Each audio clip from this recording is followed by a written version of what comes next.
Hello friends, how are you doing today? In this video, I just wanted to touch upon this RAG architecture for implementing Gen AI or Agentic AI system for your enterprise level project. So basically, this type of explanation is needed if you are pursuing your career as AI architect or enterprise AI architect.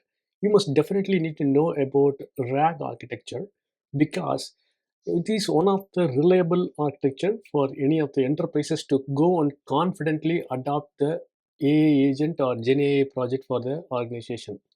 So also, if you are attending an interview for any roles like AI architect role or enterprise AI architect role, you definitely need to know about how to implement the RAG architecture for your organization.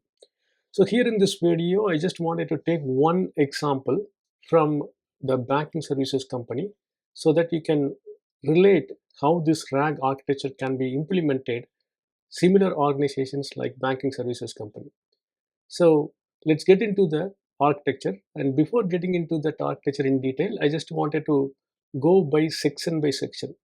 So basically, when you are planning to implement RAG architecture for your organization, it is not the AI or model governance that you must deal with.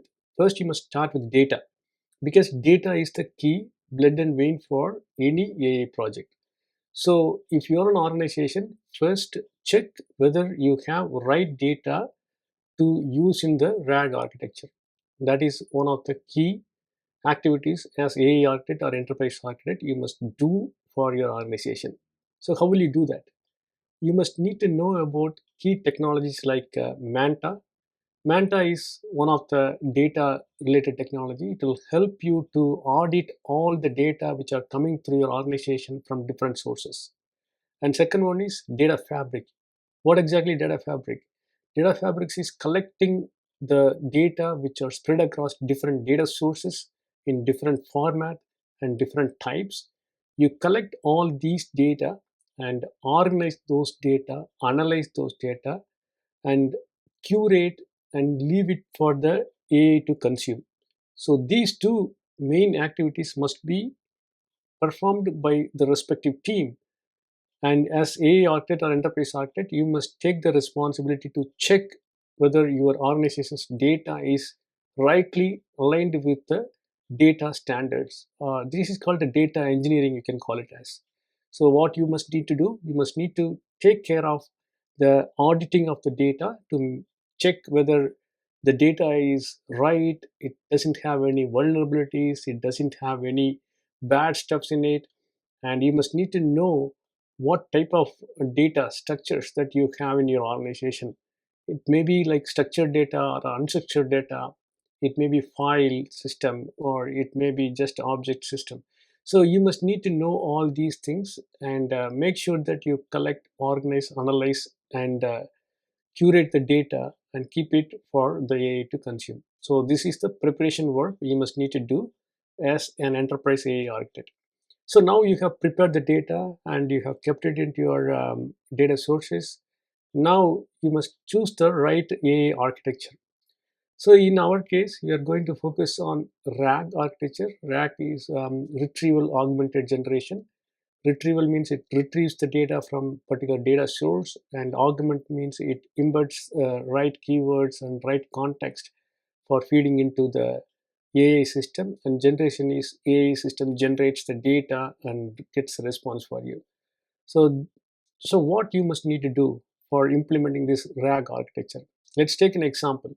If you are a finance company and providing the loans for the house investment, if you want to purchase a home and if you need money from the bank as a mortgage loan, you're going to bank and ask for the mortgage loan. The mortgage loan system receives all your requirements, input, data, and your personal informations like the name, SSN number, etc., and it processes the loan for you, right? So in normal world, if the bank has not implemented RAG architecture, if you go to the bank's website and you may have the chatbot there and you may type in, I want to get a loan for my investment home. So normally what it does, the bank gives the response in single line with a link. That link will have the information about where to go and look for the mortgage loan for the investment home and apply online. So this is the information that you would get if you are going to a banking system that doesn't have the RAG architecture implemented. Suppose if you are the responsible person in the bank for modernizing this regular legacy chatbot by integrating with the RAG architecture, what you would do. So first, you must collect the prepared data from the different data sources you already collected, curated, and kept it right. So you must need to consume the data from that particular different data sources and chunk it out. So chunking is a mechanism for feeding the data in the token format to the AI. So the chunking mechanisms are available, different chunking mechanisms like equal chunking and fixed chunking. These chunking mechanisms are available when you implement RAG architecture for your organization. So that means like when you write a code for building your AI system or Gen AI system, you must use the libraries which are helping you to chunk the data in the proper format. And once after chunking the data, you must need to use the indexing. Basically, the indexing is used in the vector databases. After chunking it, you store it in the vector databases.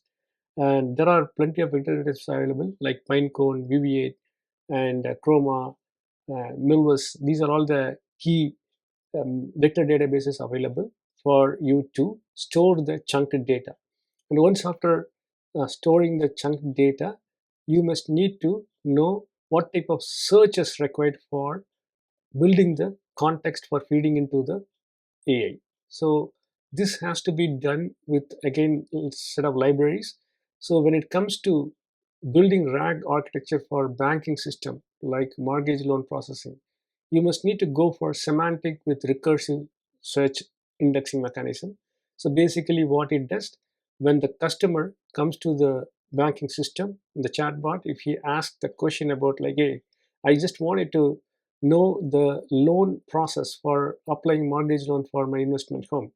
In that case, what it will do, it will take the query and then it will go and use the index mechanism, whatever you set in the vector database, and take that stored chunked data and embed the data with this particular query based on the customer's input, whether the customer has account with the bank here or whether the customer has good credit history.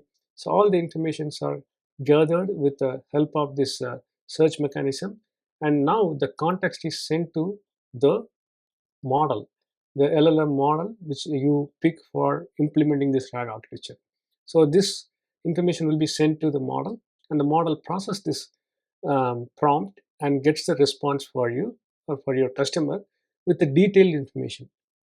Earlier, before implementing this RAG architecture, your chatbot system was just giving a link for the customer to go and apply for the mortgage loan.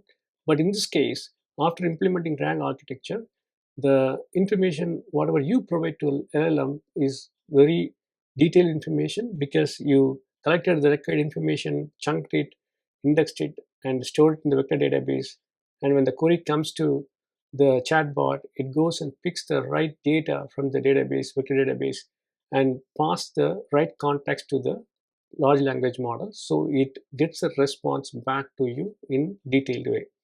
This is very very helpful for any organizations which are planning to implement AI for their organizations. Why? Because this is so powerful. Because normally if you talk to LLM, which is open source LLM like the one ChatGPT uses or Gemini uses, it's all for commercial purpose, right? As a customer, you can go and ask a lot of questions and it'll fetch the responses. But RAG will not only use the publicly available data, but also it uses your organization's knowledge data sources. This is not available public anywhere. It is specific to your organization. So when you curate this data and use chunking, indexing, and search mechanism by using vector database and embed with this query and pass it to your LLM, this will give you your organization specific information to the customer, and also it is secured and also it is governed with the governance mechanism what you implement for your organization. These are all the things will not happen if you go and use ChatGPT or Gemini as a customer facing chatbot application.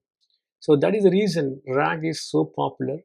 Many of the organizations who are planning to adopt AI technology start with RAG that is safe and effective. And also, when it comes to governance, security, you must definitely start with data governance.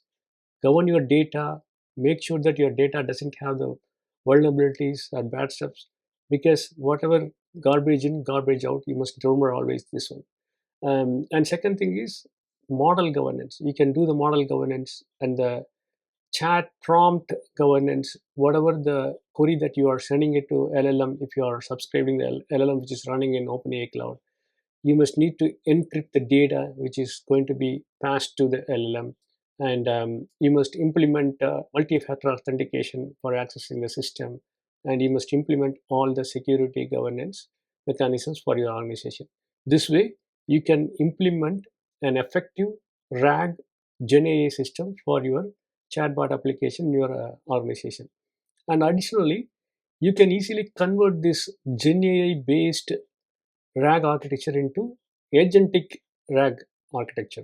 So, what's the difference between Gen AI architecture, RAG architecture and agentic RAG architecture?